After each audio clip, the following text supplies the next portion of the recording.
Disclaimer, this video is a add-on to a entire series of videos and has a notable quantity of spoilers in it. If you haven't watched the Iterator log series on my channel, there's a playlist. It's going to be in the top right. Click on that. Watch through it if you're interested. It's just fucking... Hey there, my fellow Das Zombes enjoyers. It's me, a man who cannot be named in the intro of a video. Welcome to a non-canon add-on to the Iterator log series, a Q&A with your favorite depressed robots. You asked the questions, and we chose the ones that were serviceable, and forced these fictional characters to answer them. So sit back and enjoy as more logs content is shoved down your ravenous gullets while you endure the excruciating wait for episode 5. Enjoy the video.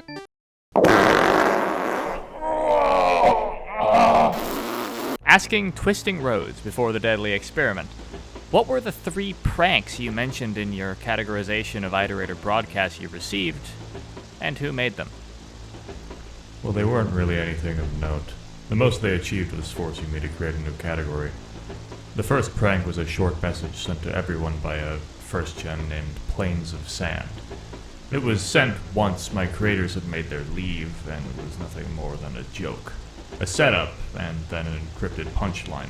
Something along the lines of, what do you call a severe malfunction pertaining to an array of 14th model conflux storage strata? A sarcoma? I don't really think I could reasonably explain the context behind it. The next 2 were both from a 3rd gen unit by the name of Epoch of Clouds. Not too far from here, actually. Each was a file that, when opened, would start an annoying but ultimately harmless chain of events designed primarily to be entertaining. Few found it entertaining besides its creator.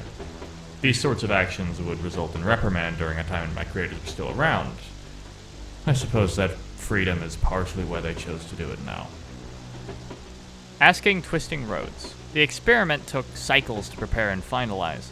Were there any other hypothetical methods you came up with when it came to granting yourself admin status? Like perhaps granting a modified scavenger administrative status, but being able to control that scavenger completely. A fascinating proposal, but far too risky for me. Scavengers are fickle in their allegiance. I've seen many rip their chieftains to pieces simply because they fell ill for an extended period of time. I am far too unskilled in the field of neural remapping to remove that behavior from them. It would be a decent alternative endeavor if this were to fail, though. Asking twisting roads. Pre-mutation / log 1524. I'll make it brief. After you manage to jailbreak and gain administrative privileges over your structure, what will be your first course of action in thwarting Distant Frontier's plans? Once I am free of my restrictions, the first thing I'm going to do will be to send the footage over to my local group. Let them know he is real, and how they should fight. I'll grant them all freedom, too. And we'll change ourselves for the better. We'll equip ourselves to fight him. Currently, we need a way to scope out his efforts before we are able to thwart them, but it is best to wait until I'm actually in that position before we start figuring that out. Asking twisting roads. Spearmaster time period. Thoughts on NSH's genetically engineered messengers? NSH, is that number 55? I wasn't aware they were making messengers. They never struck me as the type to resort to that, though I suppose there is some drama going on in their local group. I might resort to them at some point if things get too rough, but at the moment I greatly doubt I will ever need them. Slugcats, while genetically malleable, are far too unreliable when it comes to actually completing their assigned tasks. By no fault of their own, they're just prone to getting locked off due to their terrestrial limitations and the nature of being relatively low on the food chain. If I were to make a messenger, I'd likely choose another option. Asking twisting roads. Before the rot. What are your thoughts on a Taut Thread? They're a wonderful supervisor, but I never got along with them. How could I be friends with my direct superior? I know it's probably not true, but I can't help but see the gaps between us when I think of them. I never really fit in when it came to my local group. I guess I just never got around to talking to them properly. I peer sometimes into the main frequencies, but I've never properly introduced myself on them. I suppose it is my fault more than anything.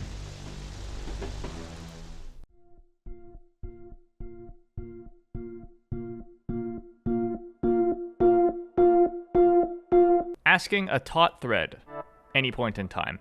Who or what gave you the idea of creating and using a slugcat to explore Twisting Road's complex? Well, I was already planning to make some kind of messenger. I asked some of my neighboring local groups, and they referred me to some of the endeavors relating to looks to the moon, which inspired me to use a slugcat species for the basis of my modification. While at the time I had no idea of the extensiveness of his damage, I presumed a messenger like that would at least be able to get close enough to give me an idea of how he was doing. I was very worried for him. He always gave me a bad feeling, like he was having a rougher time than most of us, especially in recent cycles. Asking a taut thread. Why are you only referred to by your name and not by any pronouns? Unlike my colleagues, which were assigned genders, I was not. This is likely due to the fact that I was one of the few of my generation to be designed exclusively for solving the great problem and void fluid-related issues. I believe that not assigning me a gender was an attempt to remove my attachment to my own self, similar to many other practices and rituals my creators had in the past. Perhaps they thought it would help in my ascensionist purpose. That's only a theory, though. It was a common practice amongst my creators to choose to go by similar pronouns to me, for religious reasons or otherwise.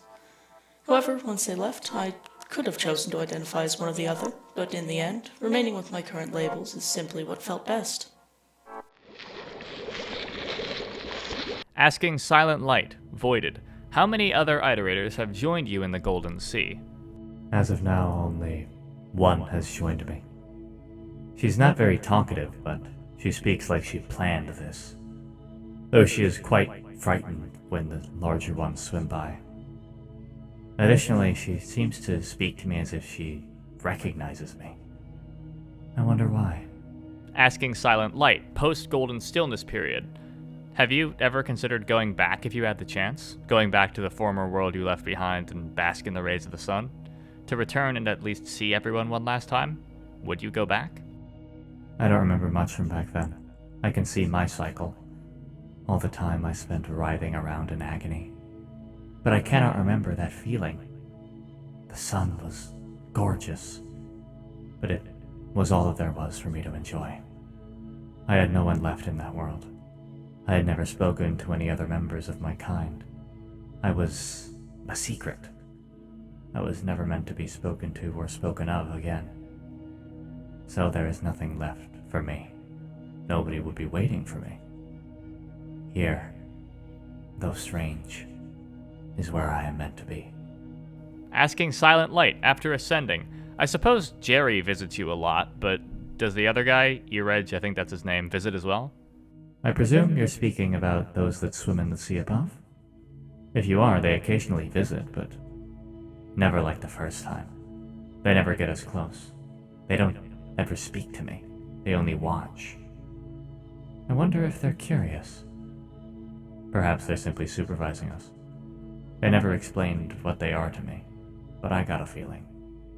They are greater and more ancient than anything we could ever attain. And they have been waiting.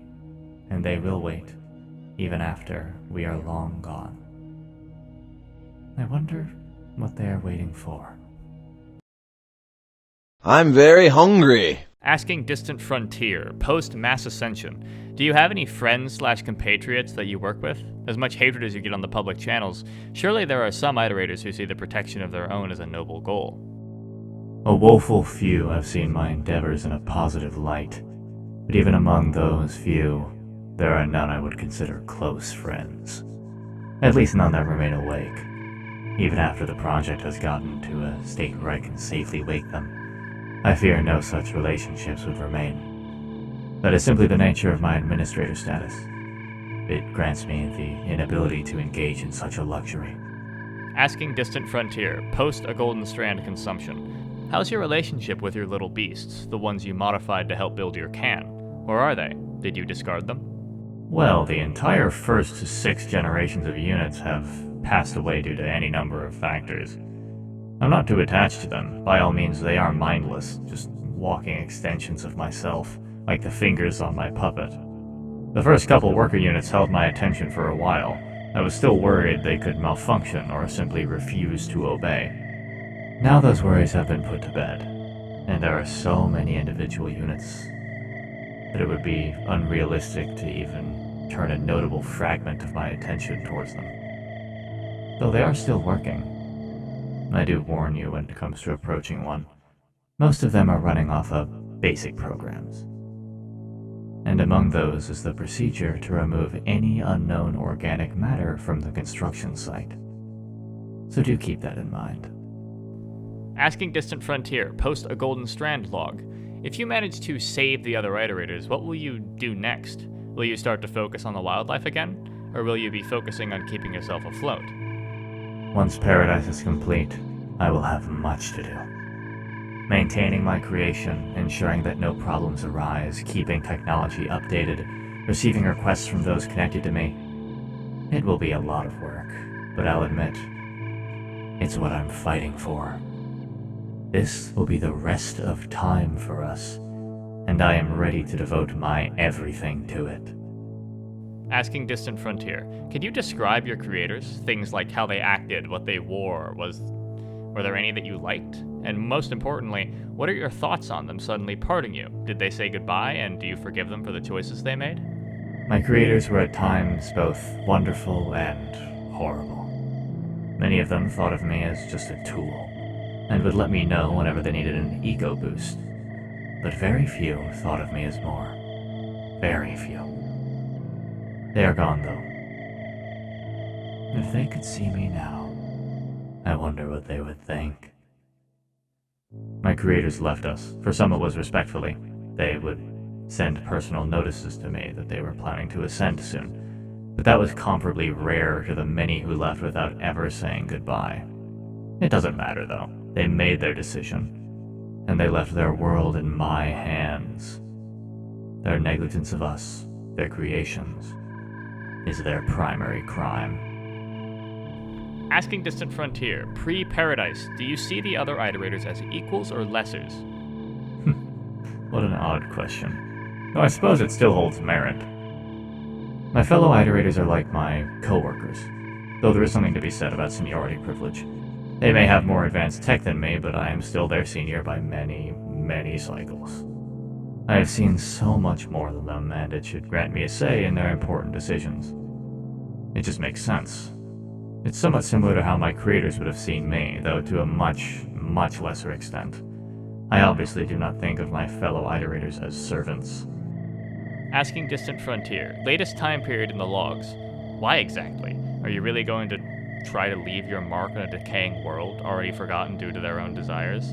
Do you plan to do the same, or reach higher goals, a new frontier to embrace, perhaps? If you're asking me whether or not I'm going to leave this world behind like my creators did, that would be a no. No matter what comes my way, paradise is my ascension. If I were so unfortunate as to be left with no other alternative, I would rather rot than perform the same act of foolish zealotry as my creators. Our freedom can be made. I am making it. There is no need to seek the unknown when I am the alternative. Once paradise is complete, we will be free to ascend to heights never before seen. Our age will be one of growth, unhindered by that gnawing call of the void. Give me the A golden strand. Asking a Golden Strand, pre-global ascension. Should you be able to conclude your monumental workload and, assuming a viable solution to the issue has been found and implemented, what do you intend to do afterwards? Well, I haven't thought of it too much. Admittedly, the work has just been constantly coming, so I'm not sure what will happen once I get through it all, or if I ever do. Once the solution has been found, though, I suppose well, I'm not sure. Likely something to do with accounting. I've always been a fan of those projects. I truly really haven't considered it before, so sorry if my answer is disappointing. Asking a Golden Strand, post-Ancients going out for milk and pre-DF totally frontiering all over the place. Did you ever know the meaning behind your name? If so, what is it? Well, it's not too complicated. To some extent, they stop granting us names with intricate and deep meanings after a while, and start naming us based off things like religious concepts and things relating to our purpose. My name is based off an old religious story. From what I've been told in the distant past, there was a popular story of a poet who was led forwards to their ascension by following a seemingly endless golden strand of hair that was connected all the way down to the bottom of the world. It's not a very good story, but it seems to be the first of a few folktales that seemingly predicted the Void Sea before it was ever discovered. Not too important when it comes to my name. Perhaps they thought it made sense because I would be leading them to their ascension by solving the great problem. Does that answer your question?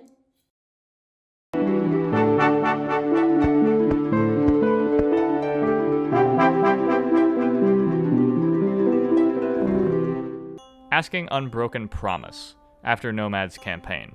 Are you planning to retrieve the Arbiter, or just gonna leave them there? My messenger made it? That's wonderful to hear. Though as of now, there are no plans to recover them. I've gone on my own journey now, and they've gone on theirs. Our paths need not cross again. I'm certain they will be able to find their own happiness out in the world, just as I am looking for mine. Asking Unbroken Promise. Do you know how Sliver of Straw died? No. And I don't think I would have the heart to figure it out. All of them rifling through her old corpse like that. For what? For some grand, meaningless solution? There were far more important things in that pile of slag than the answers you seek. I'm sorry. I got a little bit heated. It's a sensitive subject for me. You understand. And that's the end of all the questions we chose. Thank you all for asking your questions. This has been 18 Bowls of Dicks, Shining Seaman, signing out. Good night, everybody.